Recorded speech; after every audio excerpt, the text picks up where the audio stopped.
આકાશવાણી અમદાવાદ વડોદરા પ્રાદેશિક સમાચાર રીટા દવે વાંચે છે. સૌપ્રથમ મુખ્ય સમાચાર.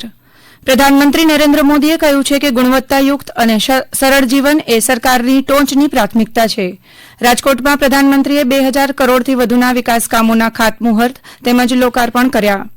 રાજકોટના હીરાસરમાં આંતરરાષ્ટ્રીય વિમાન મથકને પ્રધાનમંત્રીશ્રીએ ખુલ્લું મૂક્યું. સૌની યોજના અંતર્ગત 3 વિકાસ પરિયોજનાનું પણ લોકાર્પણ.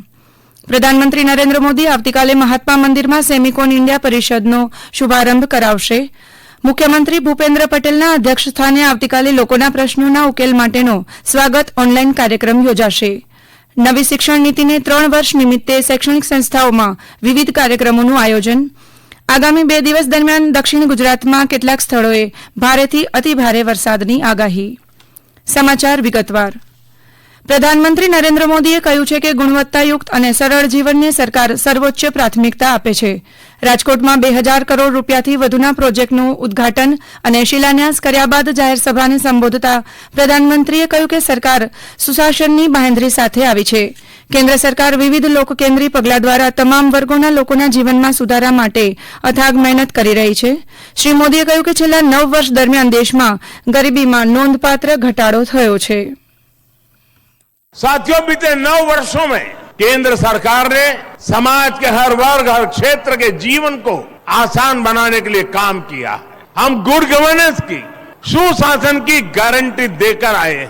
आज हम उस गारंटी को पूरा करके दिखा रहे हैं. हमारी सरकार के प्रयासों से आज देश में गरीबी तेजी से कम हो रही है. Ease of living, quality of life हमारी सरकार की सर्वोच्च प्राथमिकताओं में से एक है.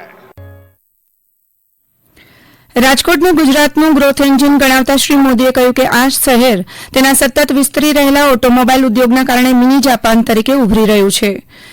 આ નવું વિમાન મથક સ્થાનિક ઉદ્યોગોને વૈશ્વિક બજાર સાથે જોડવામાં મદદ કરશે. માળખાકીય વિકાસ માટે સરકારની પ્રતિબદ્ધતા દર્શાવતા પ્રધાનમંત્રીએ કહ્યું કે છેલ્લા 9 વર્ષમાં માર્ગ વ્યવહાર, રેલવે અને વિમાન સેવાઓ દ્વારા જનવ્યવહાર સુવિધાજનક બન્યો છે.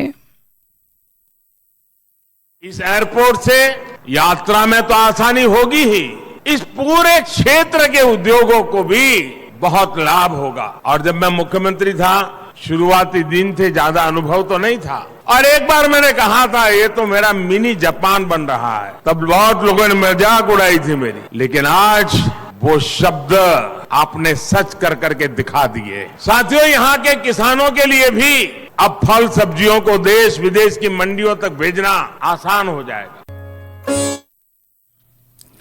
આ અગાઉ પ્રધાનમંત્રીએ રાજકોટ નજીક હીરાસરમાં રાજ્યનું સૌપ્રથમ પર્યાવરણલક્ષી આંતરરાષ્ટ્રીય વિમાન મથક અને મહત્વાકાંક્ષી સિંચાઈ યોજના સૌની યોજનાના 2 વિકાસલક્ષી પ્રોજેક્ટનો આરંભ કર્યો. આ ઉપરાંત તેમણે રાજકોટમાં 860 કરોડ રૂપિયાથી વધુના વિવિધ પ્રોજેક્ટનું ઉદ્ઘાટન અને શિલાન્યાસ પણ કર્યો. આ નવું વિમાન મથક 1405 કરોડ રૂપિયાના ખર્ચે અંદાજે 2500 એકર જમીનમાં બનાવવામાં આવ્યું છે.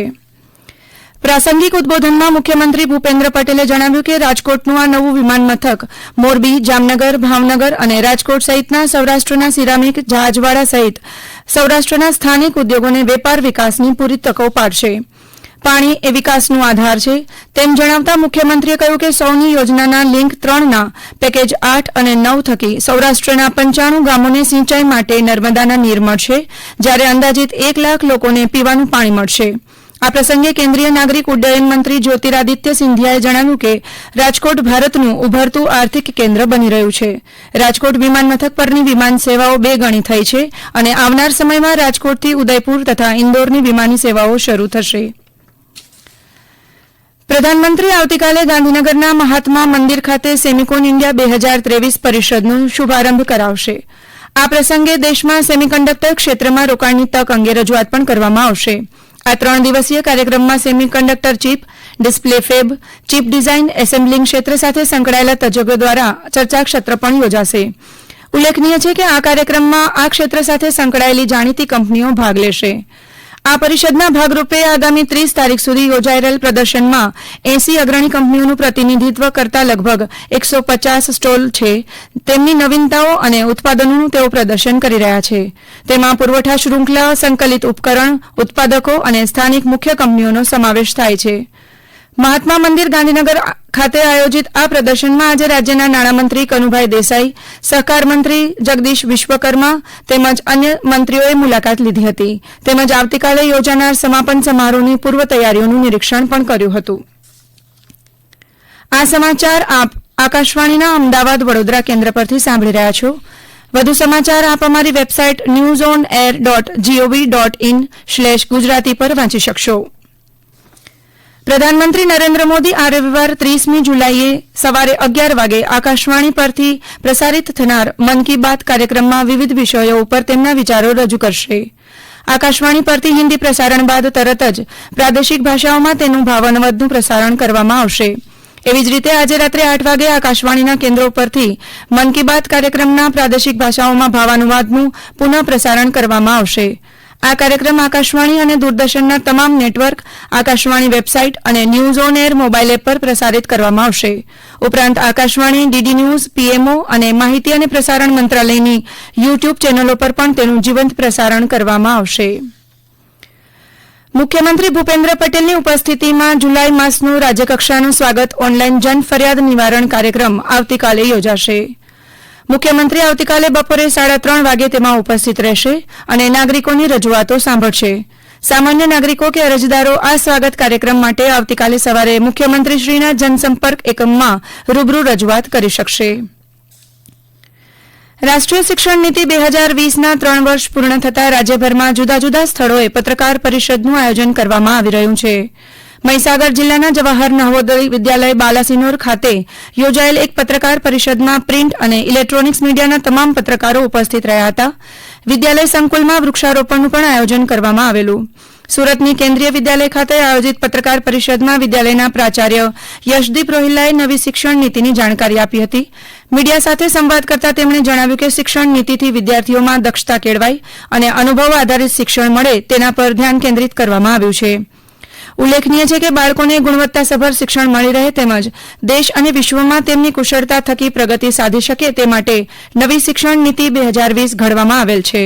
રાષ્ટ્રીય શિક્ષણ નીતિ અંતર્ગત ભારતની લગભગ 14,500 સ્કૂલોને પીએમ શ્રી સ્કૂલમાં સામેલ કરવામાં આવી છે. હવામાન વિભાગની આગાહી મુજબ આગામી 24 કલાકમાં દક્ષિણ ગુજરાત અને ઉત્તર ગુજરાતમાં ભારેથી અતિભારે વરસાદ થવાની સંભાવના છે. અમદાવાદ અને ગાંધીનગરમાં છૂટાછવાયા વરસાદની શક્યતાઓ છે. આવતીકાલે દક્ષિણ ગુજરાત, સાબરકાંઠા, અરવલ્લી, સૌરાષ્ટ્રના જૂનાગઢ, અમરેલી અને ભાવનગરમાં ભારે વરસાદ થવાની શક્યતા છે. જ્યારે નવસારી, વલસાડ અને દમણ, દાદરાનગર હવેલી, સુરત, ડાંગ અને તાપીમાં અતિભારે વરસાદની આગાહી કરવામાં આવી છે. દરિયાકાંઠાના વિસ્તારોમાં 45 થી 60 કિલોમીટરની ઝડપે પવન ફૂંકાશે, જેના લીધે આગામી 5 દિવસ દરમિયાન માછીમારોને દરિયો ન ખેડવાની સૂચના આપવામાં આવી છે. દરમિયાન ડાંગ જિલ્લામાં છેલ્લા 24 કલાકમાં 6 ઇંચથી વધુ વરસાદ નોંધાયો. સુબીર તાલુકા અંદાજિત 2 ઇંચ, આહવા અને વઘઈ તાલુકામાં અડધા ઇંચ જેટલો વરસાદ નોંધાયો છે. જિલ્લાની અંબિકા, ખાપરી, પૂર્ણા અને ગીરા નદીઓ 2 કાંઠે વહી રહી છે. જિલ્લાના મધુબન ડેમના ઉપરવાસના વિસ્તારમાં ભરેલા ભારે વરસાદને લીધે ડેમનું લેવલ 72 મીટરે પહોંચ્યું છે. આ ડેમના 10 દરવાજા ખોલીને 76,224 ક્યુસેક પાણી છોડવામાં આવ્યું હતું અને દમણગંગા નદીના તટ વિસ્તારમાં રહેતા લોકોને વહીવટી તંત્ર દ્વારા એલર્ટ આપવામાં આવ્યું છે. તાપી જિલ્લાના ઉકાઈ ડેમની સપાટી હાલે 330 ફૂટે પહોંચી છે. ભાવનગરમાં આજે સાંજે વરસાદ ચાલુ થતાં 2 કલાકમાં 2.5 ઇંચથી વધુ વરસાદ નોંધાયો છે. આ ઉપરાંત જિલ્લાના ઉમરાળા અને જેસરમાં પણ અડધો ઇંચ વરસાદ થયો છે. કેન્દ્ર શાસિત પ્રદેશ દીવમાં પદ્મભૂષણ ક્રીડા સંકુલ ખાતે છેલ્લા 5 દિવસથી ચાલી રહેલ જિલ્લા સ્તરીય ટેબલ ટેનિસ ટુર્નામેન્ટનું આજે સમાપન થયું. 5 દિવસીય આ ટુર્નામેન્ટમાં મોટી સંખ્યામાં ખેલાડીઓએ ભાગ લીધો. આ સમાપન પ્રસંગે દીવ રમતગમત અધિકારી તેમજ દીવ નગરપાલિકા પ્રમુખે ખેલાડીઓને બિરદાવ્યા હતા અને પ્રતિયોગિતામાં ભાગ લેવા રમતગમત વિભાગ તરફથી સહયોગ પ્રદાન કરવાની ખાતરી આપી હતી. અંતમાં મુખ્ય સમાચાર ફરી એકવાર. પ્રધાનમંત્રી નરેન્દ્ર મોદીએ કહ્યું છે કે ગુણવત્તાયુક્ત અને સરળ જીવન એ સરકારની ટોચની પ્રાથમિકતા છે. રાજકોટમાં પ્રધાનમંત્રીએ 2,000 કરોડથી વધુના વિકાસ કામોના ખાતમુહૂર્ત તેમજ લોકાર્પણ કર્યા. રાજકોટના હીરાસરમાં આંતરરાષ્ટ્રીય વિમાન મથકને પ્રધાનમંત્રીશ્રીએ ખુલ્લું મૂક્યું. સૌની યોજના અંતર્ગત 3 વિકાસ પરિયોજનાનું લોકાર્પણ. પ્રધાનમંત્રી નરેન્દ્ર મોદી આવતીકાલે મહાત્મા મંદિરમાં સેમિકોન ઇન્ડિયા પરિષદનો શુભારંભ કરાવશે. મુખ્યમંત્રી ભૂપેન્દ્ર પટેલના અધ્યક્ષસ્થાને આવતીકાલે લોકોના પ્રશ્નોના ઉકેલ માટેનો સ્વાગત ઓનલાઈન કાર્યક્રમ યોજાશે અને આગામી 2 દિવસ દરમિયાન દક્ષિણ ગુજરાતમાં કેટલાક સ્થળોએ ભારેથી અતિભારે વરસાદની આગાહી.